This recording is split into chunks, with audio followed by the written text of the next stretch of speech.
Second-ranked Boise State Broncos feeling pretty confident facing the Aztecs, taking time during the week to prepare for SDSU by sacking potatoes, literally tackling potatoes, running with potatoes, you name it. They do everything with the potatoes but eat them. We head to the land of taters, and if the Aztecs lose this one, they can expect to come right back here in December for the famous Idaho Potato Bowl. Darren Hall doing his best to prevent that from happening, picking off Brett Rippon. Brett Rippon's a pretty good quarterback. They say he's one of the best. And you see the pick there. Aztecs can't cash in the end zone, so John Barron comes on for the 37-yard field goal. But special teams gives, and they take away. Justin Dedeaux muffs the punt, and Riley Wimpy recovers for the Broncos, earning him a trip to the turnover throne. And Boise a trip to the end zone, courtesy Alex Madison. Now San Diego State would pick off the ball again. This time it's former Saintsman Treek Thompson with a pick custom made of the Sports Center top 10. But the Aztecs offense remains silent. B.J. Busby fumbles in the red zone, which means the turnover throne gets a second visitor in Tyler Horton. And as the first quarter clock runs out, yet another botch play. University City alum Quinn Skillen mishandles the punt. San Diego State would add another field goal to make it 7-6. Well, the Aztecs defense keeps teeing off on Boise State signal colors. This time, it's pressured by Kava Tazzino, causing Chase Cord to drop the ball right in the hands of Rodney Alaka. On the ensuing drive, it's Chase Jasmine flying across the goal line, and then it's Ryan Agnew tosses it to Jordan Bird going around the right side. The Broncos defense can't touch him, 72 yards. And the students are stunned because they're down with 10 minutes to go. Brett Rippon starts to look pretty decent as a big throw to C.T. Thomas, where Madison scores for the second time to put Boise down 6. But their last chance, and Rippon's pass up for grabs, down for safety. SDSU knocks off another undefeated, or another ranked team. The final 19-13 is their first win against the Broncos in Boise since 2012.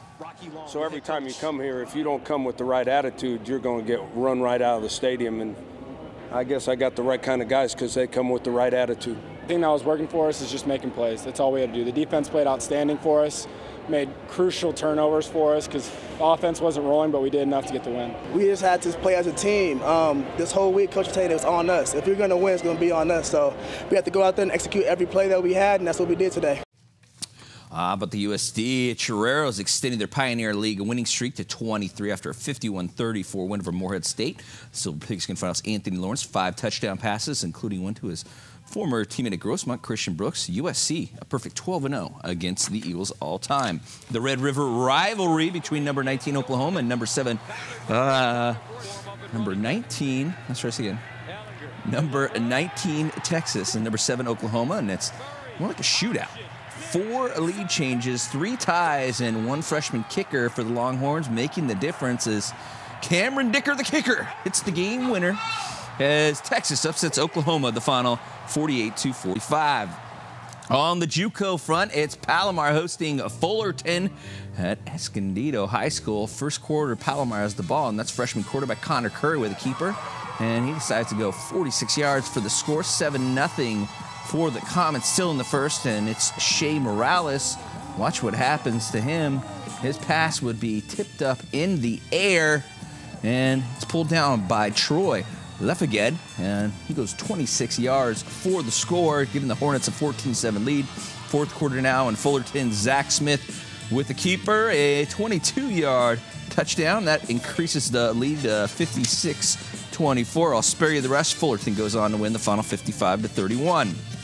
JV Pop Warner at La Costa Canyon. The Mavericks playing host to Coronado as the Islanders take the lead in the first one. It's Calvin Berkeley from a yard out. In the second, it's Hayden Klein going to deep to Mavericks wide receiver Zachary Marshall. That 30-yard touchdown ties the game at 8 apiece. A little later, it's Henry Krim with Berkeley from 7 yards out. The Islanders take the lead back. Fourth quarter, and it's Klein with the quarterback keeper as gets them to within 2, but the Islanders blocked the 2-point attempt. That's how this one ends. Coronado, a 16-14 winner. We were thinking that was going to be a close game the entire way, but we ended up coming out on top. We played hard, we played tough, and we got the win. We came back from an 0-3 record to a 3-3, and I think we're all proud of that turning point of the season. It was just crazy. Like, From the start, we didn't know who was going to win because we knew they had a good team. We knew we had a good team. We just went out and executed. We could be up 100 points. We could be down 100 points, scores 0-0. Just got to go out, fight every single second, and get that win.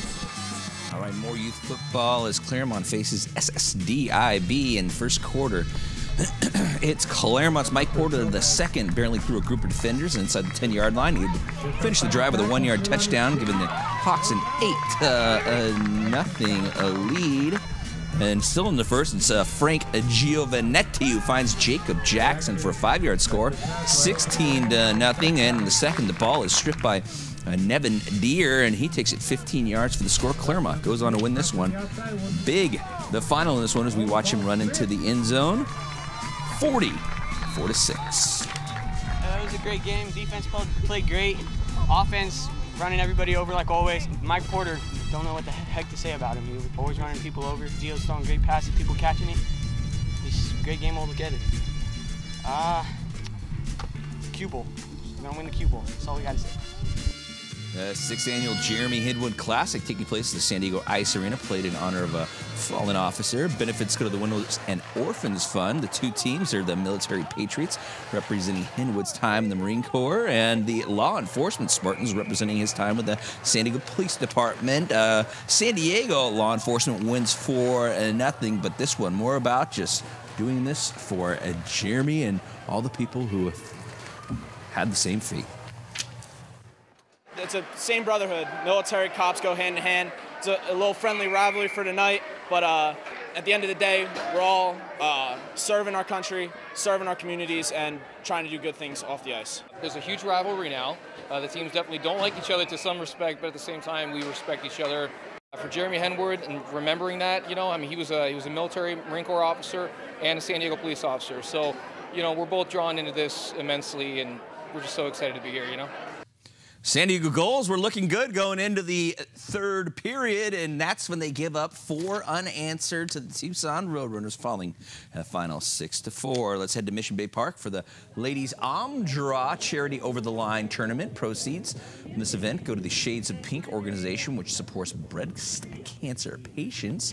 Ladies draw format sets up teams that include all skill levels ranging from first-timers to pros, part of an effort to expand participation in a sport that's been played in San Diego for 65 years. Women didn't get involved in it for quite some time, and the sport itself we don't want to die out. So we're really trying to grow our inexperienced players like me to learn the sport.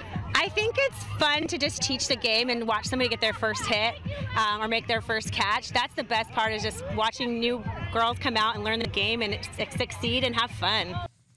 Well, we're 8 weeks into the high school football season on the PPR. The top teams are starting to separate themselves from the rest of the pack. Some great plays as well. It's great games, all documented from the PPR to 1st and 15 to the PPR. Here's the best of Week 8 in 106 seconds. Would you rather win this game or win CIF? We could lose every game this season, and as long as we win this, that's all that matters. You cannot stop them, but you try to contain them. Was there any talk in the room about maybe doing a Tanya Harding with him this week at math class? Everyone out there, it's pronounced Laverdier, just so you know. Luciano Estapier says, you know what, I can't be stopped. But you see why they call him the tumbling dice. Noah Tumbling scooping it up and going to a man whose name is sour, but the play is sweet, Albert Lemon. Casey, come on, do the hair flip for me. Come on. You can. Oh, that's something that happens in the moment. Right on the money. Oh, right between two defenders. You want Mo Jackson? 3 for me, you see. That's I'll say we. This could be the play of the week. Noah Morris with a 22-yard completion. Angelo. I wish I could work for PPR someday. That was me 6 years ago, and here I am tonight, living out my wish. Does he deserve? Oh, geez, is that the entire? Put a bad snap on the field goal, folks, and we have ourselves a one-score ball game. Well, I like to be called Nice Matty, but whatever works, Rick. That's Matador's Larry Zagari on the Gary. Quarterback Keone Quintana can't find a pass, so decides to take it in himself. How does it feel to win the Holy Bowl? I want to do my interview behind the Trench Warriors up front.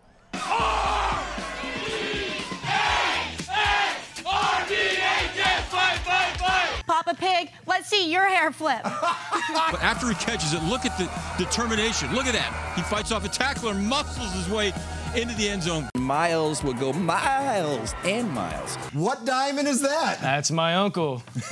Sweet Caroline. Bye.